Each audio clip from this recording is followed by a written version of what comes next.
Hey guys, Tomko here. Today we got shoulder training at home. Training your shoulders safely when you're at home. How to maximize development, how to minimize risk of injury to your shoulders, all that and more. Let's get started.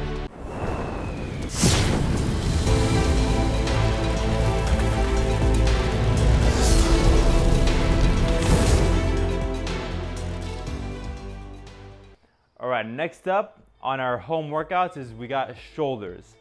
Now the best shoulder workouts to do in my opinion are just lateral raises and upright rows. So I'm gonna go over those first and I'm gonna show you some different shoulder workout variations. So doing lateral raises, lateral means you're coming out to your side. So a lateral raise from the front, you're just coming out. Hopefully you got some dumbbells at home. You're just coming out to the side. You notice I have a slight bend in my elbows. If my arms are locked out fully, it'll be a little bit harder. The problem is with your arm locked out, you also put a lot of stress on your elbow, and we're always trying to minimize stress on the joints, maximize stress on the muscles.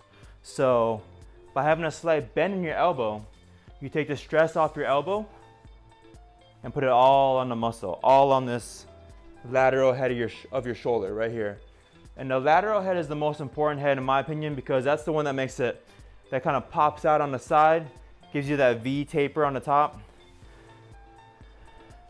So you just control the way down. Try not to use too much momentum because this is working out your back a lot more than your shoulders. So keep it nice controlled, nice controlled. No need to go all the way up to the top because you're gonna, doing this internal rotation can actually impinge some of the nerves in your shoulder. So once you get above, being parallel to the ground, from here and higher, you're just risking more injury to your shoulder. So I just come out right about the parallel to the ground and that's as high as I go. Now that's more of an isolation movement. The next one is a compound movement. So you're using more muscles, you're using your traps a little bit more, you're using different muscle groups to allow you to go heavier.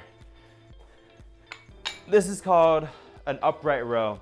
There's different variations. If you have a barbell, sometimes you're holding a bar in the gym, but normally most of us, if we're at home, working out at home, we probably just have dumbbells. So chest is up, and you just focus on your elbows coming up. Elbows coming up. So you're able to use more weight on this because you're using a little bit of traps, using a little bit of biceps from the side. Chest is up, butt is out. Just coming up high, coming up high. Bring those elbows up high. Now you notice when I'm doing this, the weight is staying pretty low. Sometimes when you see someone doing an upright row, you see them almost try to get it as high as their chin, as high as their face. The problem is if you're going that high, you're doing it two ways. One, you're either externally rotating, and by doing that, you're working a lot more of your forearms and your biceps, and you're taking stress off the shoulder. Again, you're trying to work out your shoulder, not your forearms. So if you're trying to get the bar that high, this is not the way to do it. The second option, if you're going that high, is you're literally bringing your elbows above your head. And same thing, same reason why we're not going all the way up here with our lateral raises. Anytime you're rotating your arms that high, you're impinging the shoulder nerve, your joint capsule is getting pinched, and you can actually cause a lot of damage to your shoulder. So when you're doing a lateral raise or an upright row, I like to keep everything right in here, right in that sweet spot. So those two movements alone are gonna give you amazing side. That medial delta is gonna get really nice and developed. But the shoulder also has the front delt, which is on the front, and the posterior, the rear delt. So the anterior, medial, posterior, AKA front delt, side delt, rear delt. To hit your front delt, you're just coming up straight in front. If you have dumbbells, great way to do it. You can alternate. You can do both dumbbells together. If you want to, you can come up and roll your hand over, which can help isolate the shoulder a little bit more. There's no perfect way to do this. Just kind of find what works for you. If you don't have dumbbells at home, again, now is the time to get creative. You can get a bag, you can put some water bottles in the bag. Each one of these weighs about a pound, so throw a bunch of these in here. You can do your lateral raises, you can do your front raises like this. I mean, really, the options are limitless. Here's a can of paint. I don't even know how heavy this is, 1 gallon. This is probably 8 pounds. Boom, hit some front delts. You know, there's so many possibilities. Just look around your house, find what you can use that's heavy. To hit your rear delt, you're gonna be bent over, chest is out, and you're just coming out to the side. Controlled, coming out to the side. Controlled, coming out to the side. From the side view, very similar to doing a bent over row, but now you're just coming straight out. Control, straight out. Control, straight out. Now it's gonna build up the back part of your deltoid right here to help stabilize your shoulder. You can also hit your traps. Again, these buckets just have a bunch of rocks in them, but they're a way to work. These aren't really your shoulder. I would say your traps are more of a back muscle, but they're near your shoulder. So a lot of people consider traps to be part of the shoulder. Not really the case, but hey, in this video, we'll say traps or shoulders. And same thing, just shrugging up from the side or back, shrugging back, shrugging back, shrugging back.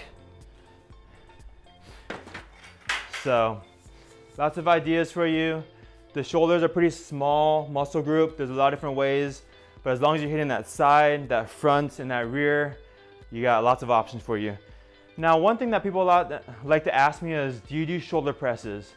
Normally, I don't do shoulder presses. The reason being is a lot of people focus so much on shoulder presses. The problem with shoulder presses for me is oftentimes you get injured very easily. Because if you're doing a shoulder press, sometimes you go too heavy, maybe you overextend yourself and you hurt yourself. Now, a lot of things that you're trying to do in life, where you're pushing above your head, your shoulder is bothering you. I've had some pretty bad shoulder injuries over the years. So I don't normally do shoulder presses anymore just because I want to keep my shoulder healthy. If you want to do shoulder presses, I recommend doing what's called an Arnold press, where you're coming down and you rotate your hands in front of you and you press up. So you're coming down and pressing up. Whereas a traditional shoulder press is you're coming down right here. So the problem is from here to here, when you're really stretching out that front deltoid, that's where a lot of people get a lot of injuries happening. So to take away most of the risk of the injury, as you come down, rotate in front. This is a much more natural movement pattern for your shoulders instead of coming down all the way wide and stretching this guy out. Again, if you don't have dumbbells at home, use a bag, use a backpack. You can do the same thing, one arm at a time, coming up, rolling in front. I'm doing that same Arnold press motion, coming down in front, pressing up, coming down in front, pressing up. All right, that's it for this video on training your shoulders when you're at home. Are you surprised that I'm not a big fan of shoulder presses for shoulder development? Again, it depends on your situation, depends on your previous injuries. Let me know if you're a fan of shoulder presses, and let me know if you have any shoulder injuries that you're trying to work through in the comment section below. And if you haven't yet, check out my other training videos that I posted on training all the different muscle groups when you're at home with very minimal equipment. I'll see you guys in the next video.